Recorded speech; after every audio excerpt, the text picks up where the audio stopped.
जय श्री हरि विष्णु, राधे राधे। आप सभी का मेरे चैनल में बहुत बहुत स्वागत है। आज हम आपके लिए शनिवार व्रत कथा लेकर आए हैं। कथा पूरी सुनिएगा और अच्छी लगे तो प्लीज लाइक, चैनल को सब्सक्राइब जरूर कीजिएगा। एक समय स्वर्गलोक में सबसे बड़ा कौन के प्रश्न पर नवग्रहों में वाद विवाद हो गया। विवाद इतना बढ़ा कि परस्पर भयंकर युद्ध की स्थिति बन गई। निर्णय के लिए सभी देवता देवराज इंद्र के पास पहुंचे और बोले, हे देवराज, आपको निर्णय करना होगा कि हम में से सबसे बड़ा कौन है। देवताओं का प्रश्न सुनकर देवराज इंद्र उलझन में पड़ गए। इंद्र बोले, मैं इस प्रश्न का उत्तर देने में असमर्थ हूँ। हम सभी पृथ्वी लोक में उज्जैनी नगरी में राजा विक्रमादित्य के पास चलते हैं। देवराज इंद्र सहित सभी ग्रह देवता उज्जैनी नगरी पहुंचे। महल में पहुंचकर जब देवताओं ने उनसे प्रश्न पूछा तो राजा विक्रमादित्य भी कुछ देर के लिए परेशान हो उठे। अचानक राजा विक्रमादित्य को एक उपाय सूझा और उन्होंने विभिन्न धातुओं स्वर्ण, रजत यानी चांदी, कांसा, ताम्र, सीसा, रांगा, जस्ता, अभ्रक व लोहे के 9 आसन बनवाए। धातुओं के गुणों के अनुसार सभी आसनों को एक दूसरे के पीछे रखवाकर उन्होंने देवताओं को अपने अपने सिंहासन पर बैठने को कहा। देवताओं के बैठने के बाद राजा विक्रमादित्य ने कहा, आपका निर्णय तो स्वयं हो गया। जो सबसे पहले सिंहासन पर विराजमान है वही सबसे बड़ा है। राजा विक्रमादित्य के निर्णय को सुनकर शनि देवता ने सबसे पीछे आसन पर बैठने के कारण अपने को छोटा जानकर क्रोधित होकर कहा, राजा विक्रमादित्य, तुमने मुझे सबसे पीछे बैठाकर मेरा अपमान किया है। शनि ने कहा, सूर्य एक राशि पर 1 महीने, चंद्रमा 2.25 दिन, मंगल 1.5 महीने, बुध और शुक्र 1 महीने, बृहस्पति 13 महीने रहते हैं, लेकिन मैं किसी राशि पर 7.5 वर्ष तक रहता हूँ। बड़े बड़े देवताओं को मैंने अपने प्रकोप से पीड़ित किया है। राम को 7.5 के कारण ही वन में जाकर रहना पड़ा और रावण को 7.5 के कारण ही युद्ध में मृत्यु का शिकार बनना पड़ा। इसके बाद अन्य ग्रहों के देवता तो प्रसन्नता के साथ चले गए, परंतु शनिदेव बड़े क्रोध के साथ वहां से विदा हुए। राजा विक्रमादित्य पहले की तरह ही न्याय करते रहे। उनके राज्य में सभी स्त्री पुरुष बहुत आनंद से जीवन यापन कर रहे थे। कुछ दिन ऐसे ही बीत गया। उधर शनि देवता अपने अपमान को नहीं भूले। विक्रमादित्य से बदला लेने के लिए एक दिन शनिदेव ने घोड़े के व्यापारी का रूप धारण किया और बहुत से घोड़ों के साथ उज्जैनी नगरी पहुंचे। राजा विक्रमादित्य ने राज्य में किसी घोड़े के व्यापारी के आने का समाचार सुना तो अपने अश्वपाल को कुछ घोड़े खरीदने के लिए भेजा। घोड़े बहुत कीमती थे। अश्वपाल ने जब वापस लौटकर इस संबंध में बताया तो राजा विक्रमादित्य ने स्वयं आकर एक सुंदर व शक्तिशाली घोड़े को पसंद किया। घोड़े की चाल देखने के लिए राजा उस घोड़े पर सवार हुए तो वह घोड़ा बिजली की गति से दौड़ पड़ा। तेजी से दौड़ता हुआ घोड़ा राजा को दूर एक जंगल में ले गया और फिर राजा को वहां गिराकर जंगल में कहीं गायब हो गया। राजा अपने नगर को लौटने के लिए जंगल में भटकने लगा, लेकिन उन्हें लौटने का कोई रास्ता नहीं मिला।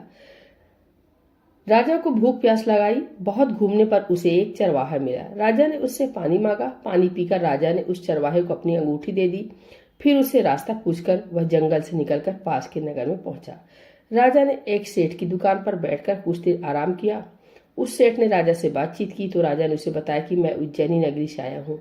राजा के कुछ देर दुकान पर बैठने से सेठ जी की बहुत बिक्री हुई। सेठ ने राजा को बहुत भाग्यवान समझा और खुश होकर उसे अपने घर भोजन के लिए ले गया। सेठ के घर में सोने का एक हार खूंटी पर लटका हुआ था। राजा को उस कमरे में छोड़कर सेठ कुछ देर के लिए बाहर गया। तभी एक आश्चर्यजनक घटना घटी। राजा के देखते देखते सोने के उस हार को खूंटी निकल गई। सेठ ने कमरे में लौटकर हार को गायब देखा तो चोरी का संदेह राजा पर ही किया, क्योंकि उस कमरे में राजा ही अकेला बैठा था। सेठ ने अपने नौकरी से कहा कि इस परदेसी को रस्सियों से बांध कर नगर के राजा के पास ले चलो। राजा ने विक्रमादित्य से हार के बारे में पूछा तो उसने बताया कि उसके देखते ही देखते खूंटी ने हार को निगल लिया था। इस पर राजा ने क्रोधित होकर चोरी करने के अपराध में विक्रमादित्य के हाथ पांव काटने का आदेश दे दिया। राजा विक्रमादित्य के हाथ पांव काटकर उसे नगर की सड़क पर छोड़ दिया गया। कुछ दिन बाद एक तेली उसे उठाकर अपने घर ले गया और उसे अपने कोलू पर बैठा दिया। राजा आवाज देकर बैलों को हाँकता रहता। इस तरह तेली का बैल चलता रहता और राजा को भोजन मिलता रहा। सन के प्रकोप की 7.5 पूरी होने पर वर्षा ऋतु प्रारंभ हुई। राजा विक्रमादित्य एक रात मेघ मल्हार गा रहा था कि तभी नगर के राजा की लड़की राजकुमारी मोहिनी रथ पर सवार उस तेली के घर के पास से गुजरी। उसने मेघ मल्हार सुना तो उसे बहुत अच्छा लगा और दासी को भेजकर गाने वाले को बुला लाने को कहा। दासी ने लौटकर राजकुमारी को अपंग राजा के बारे में सब कुछ बता दिया। राजकुमारी उसके मेघ मल्हार से बहुत मोहित हुई, अतः उसने सब कुछ जानकर भी अपंग राजा से विवाह करने का निश्चय कर लिया। राजकुमारी ने अपने माता पिता से जब यह बात कही तो वे हैरान रह गए। रानी ने मोहिनी की ओर समझाया, बेटी तेरे भाग में तो किसी राजा की रानी होना लिखा है, फिर तू उस अपंग से विवाह करके अपने पांव पर कुल्हाड़ी क्यों मार रही हो। राजकुमारी ने अपनी जिद नहीं छोड़ी। अपनी जिद पूरी कराने के लिए उसने भोजन करना छोड़ दिया और प्राण त्याग देने पर निश्चय कर लिया। आखिर राजा रानी को विवश होकर अपंग विक्रमादित्य से राजकुमारी का विवाह करना पड़ा। विवाह के बाद राजा विक्रमादित्य और राजकुमारी तेली के घर में रहने लगे। उसी रात स्वप्न में शनिदेव ने राजा से कहा, राजा तुमने मेरा प्रकोप देख लिया, मैंने तुम्हें अपने अपमान का दंड दिया है।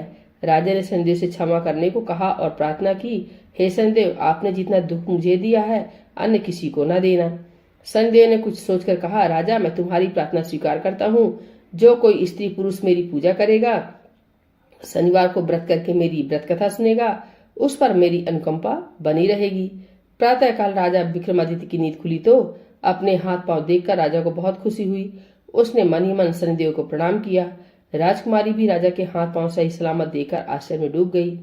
तब राजा विक्रमादित्य ने अपना परिचय देते हुए शनिदेव के प्रकोप की सारी कहानी सुनाई। शेर को जब इस बात का पता चला तो दौड़ता हुआ तेली के घर पहुंचा और राजा के चरणों में गिरकर क्षमा मांगने लगा। राजा ने उसे क्षमा कर दिया, क्योंकि यह सब तो शनिदेव के प्रकोप के कारण हुआ था। सेठ राजा को अपने घर ले गया और उसे भोजन कराया। भोजन करते समय वहां एक आश्चर्यजनक घटना घटी। सबके देखते देखते उस खूंटी ने हार उगल दिया। सेठ जी ने अपनी बेटी का विवाह भी राजा के साथ कर दिया और बहुत से स्वर्ण आभूषण, धन आदि देकर राजा को विदा किया। राजा विक्रमादित्य, राजकुमारी मोहिनी और सेठ की बेटी के साथ उज्जैनी पहुंचे तो नगरवासियों ने हर्ष से उनका स्वागत किया। अगले दिन राजा विक्रमादित्य ने पूरे राज्य में घोषणा कराई कि शनिदेव सब देवों में सर्वश्रेष्ठ है। प्रत्येक स्त्री पुरुष शनिवार को उनका व्रत करें और व्रत कथा अवश्य सुने। राजा विक्रमादित्य की घोषणा से शनिदेव बहुत प्रसन्न हुए। शनिवार का व्रत करने और व्रत कथा सुनने के कारण सभी लोगों की मनोकामनाएं शनिदेव की अनुकंपा से पूरी होने लगी। सभी लोग आनंद पूर्वक रहने लगे। बोलिए शनिदेव भगवान की जय। श्री हरि विष्णु की जय।